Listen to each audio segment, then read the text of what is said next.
Hrithik engineering की पढ़ाई के लिए हॉस्टल में रहता था। एक दिन जब ऋतिक हॉस्टल में था और अपने पापा से फ़ोन पर रोज़मर्रा की बात कर रहा था, उस समय पापा एक अंकल के पास बैठे हुए थे। उन अंकल की शादी कुछ ही दिनों में होने वाली थी। उन्होंने पापा से आग्रह किया कि उनकी भी मुझसे बात करा दे। जब अंकल से मेरी बात हुई तो उन्होंने मुझे मजबूर कर दिया कि मुझे भी शादी में आना है। तो मैंने पापा से बात की और अंकल की शादी में आने का मन बना लिया और साथ ही गांव के सारे बाहर रहने वाले दोस्तों से भी बात की कि भाई मैं गांव जा रहा हूँ, तुम सबको भी आना है। शादी के 2 दिन पहले ऋतिक शाम को गांव पहुँच गया। घर में आकर सबसे मिला, थोड़ी बहुत बातचीत की, फिर उसकी माँ ने थोड़ी देर में खाना बनाया और ऋतिक खाना खाकर सो गया।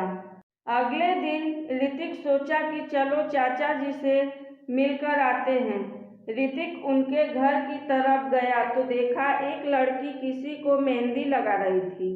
तभी एक लड़की माया ने आवाज़ दी, बानी, उनको मेहंदी लगाने के बाद हमें भी लगा देना, कल बारात में चलना है। बानी को देखते ही मेरे दिल में गिटार बजने लगा।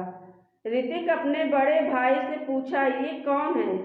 तो वो बोले कि कोई रिश्तेदार है। अब ऋतिक सोचने लगा कि बानी को कैसे अपना बनाया जाए। यही सोचकर ऋतिक आगे बढ़ा, लेकिन ऋतिक बानी को भुला नहीं पा रहा था।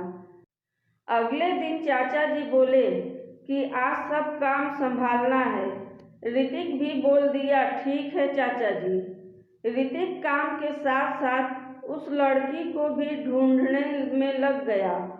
अगर रिश्तेदार है तो कहीं तो होगी। ऋतिक सब जगह देख लिया, पूरे घर में, छत पर, आसपास, लेकिन वो नहीं मिली। फिर ऋतिक गांव वालों को भोजन करवाने में मदद करने लगा। जैसे ही वह गर्म पूड़ियाँ लेने गया, उधर बानी ऋतिक को दिख गई। तब ऋतिक उसको इशारे से हाय कहा और वह ऋतिक को गुस्से से देखने लगी। तब ऋतिक वहाँ से चल दिया।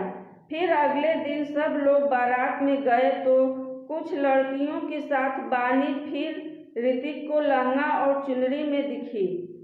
अब ऋतिक मन बना लिया कि आज इससे अपने प्यार का इजहार करके ही रहूँगा। तभी ऋतिक को पीछे से उसके अंदर के कपड़े का स्ट्रेप दिख रहा था, तो मुझसे नहीं रहा गया। मैंने बानी को जाकर बोल दिया कि अपने कपड़े ठीक कर लो, कोई भी कुछ भी कमेंट कर रहा है। तो बानी साइड में गई और अपने कपड़े ठीक करके आ गई। फिर ऋतिक के पास आकर बैठ गई और बोली, ऋतिक, आप बड़े गंदे किस्म के इंसान हो, कहीं भी नज़र डाल देते हो। ऋतिक कहा, ठीक है, फिर से उसी कोने में चली जाओ और इस बार पीछे से नहीं, थोड़ा सा आगे से दिखा दो और सुनो सभी के मज़ेदार कमेंट्स। इतना कहकर ऋतिक वहाँ से उठकर चला गया। ऋतिक को उसकी नखरेल बात पर बहुत गुस्सा आने के बजाय उस पर प्यार आ रहा था। तभी दोस्त लोग आ गए और बोले, क्या भाई इतने दिनों बाद मिले हो और सूखे सूखे? मैं बोला, देखो भाइयों, मैं एक शरीफ बंदा, लेकिन सिर्फ बड़ों की नज़रों में। ये लो पैसे और एक बियर का कार्टून उठा लाओ। आज फिर से यारों के साथ महफिल जमाते हैं। माहौल जम गया। ऋतिक भी बियर पी ली। ऋतिक को मस्त हल्का हल्का सुरूर होने लगा। थोड़ी ही देर में खाने का बुलावा आ गया कि सारे बाराती खाना खा लो। ऋतिक की नज़र एक टेबल पर पड़ी जिस पर सिर्फ एक ही सीट खाली थी। ऋतिक झट से जाकर उस पर बैठ गया। ऋतिक जैसे ही बैठा तो आवाज़ आई, आइए, बड़ा इंतज़ार करवाया आपने। यह आवाज़ सुनकर ऋतिक एकदम से चौंक गया। बानी अपनी आंखें झुकाकर बोली, कहाँ चले गए थे आप? फिर बानी बोली, अरे आप तो अभी भी गुस्सा है क्या? बात भी नहीं करेंगे?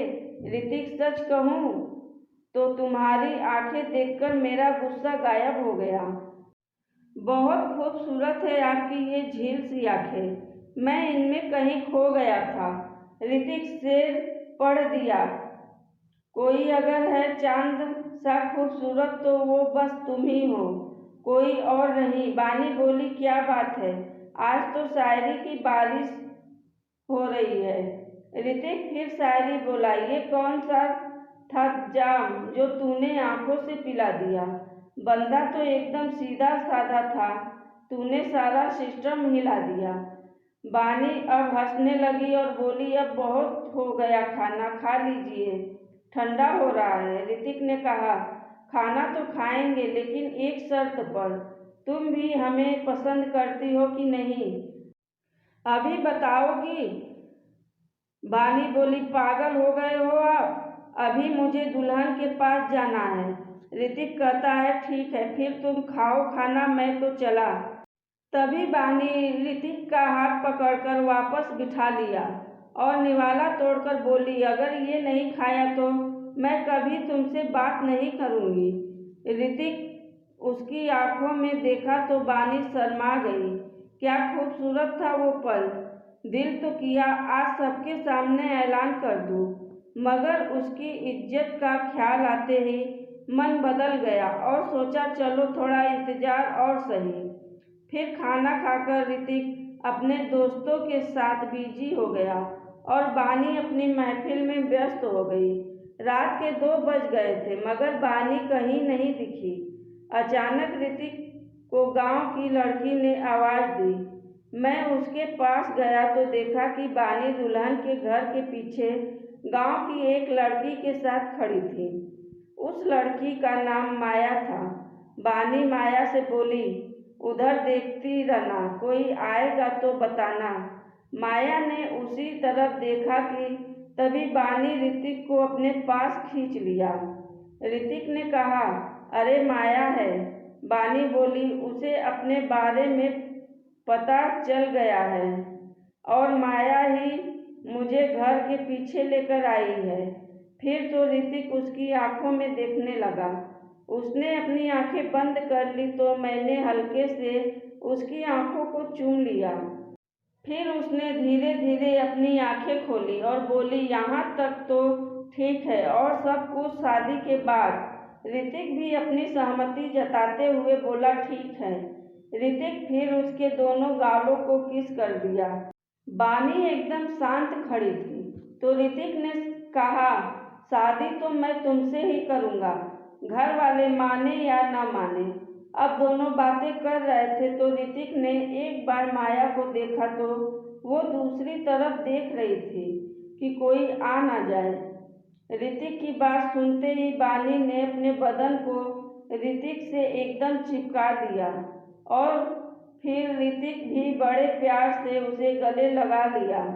ऐसे ही किस करते करते अभी उन दोनों को 5 मिनट ही हुए होंगे कि बानी ऋतिक का हाथ पकड़कर अपने कमर पर लगा दिया। तभी माया पलटी और हमें देखने लगी। उन दोनों को कोई देख रहा है, इस बात का एहसास ही नहीं था। ऋतिक बानी यह भी भूल गए थे कि कोई और भी यहाँ आ सकता है। फिर ऋतिक को महसूस हुआ कि काफ़ी देर हो चुकी है, कोई हम लोग को खोजता हुआ यहाँ आ न जाए। अभी तो बस किस किया था और बानी मेरे बालों में हाथ फेरने लगी। तभी मुझे बानी से असीम प्रेम का आभास हो रहा था। तभी माया की आवाज़ आई, चलो चलो, बहुत देर हो गई है, अब वापस चलते हैं, कोई आ रहा है। तो मैं पास में खड़ा होकर पेशाब करने लगा। बानी बोली, माया से तो शर्म कर लो। माया हंसती हुई वहाँ से भाग गई। तो ऋतिक बानी को अपनी बाहों में भरा और पूछा, अब कब मिलोगी? बानी जाते हुए बोली, जब जब तुम हमें याद करोगे। अब ऋतिक और बानी को फोन पर बातें करते हुए 2 साल बीत गए थे। अब ऋतिक की नौकरी भी लग गई, फिर दोनों ने शादी कर ली है। अब दोनों खुशी खुशी अपने परिवार के साथ जीवन बिता रहे थे। धन्यवाद।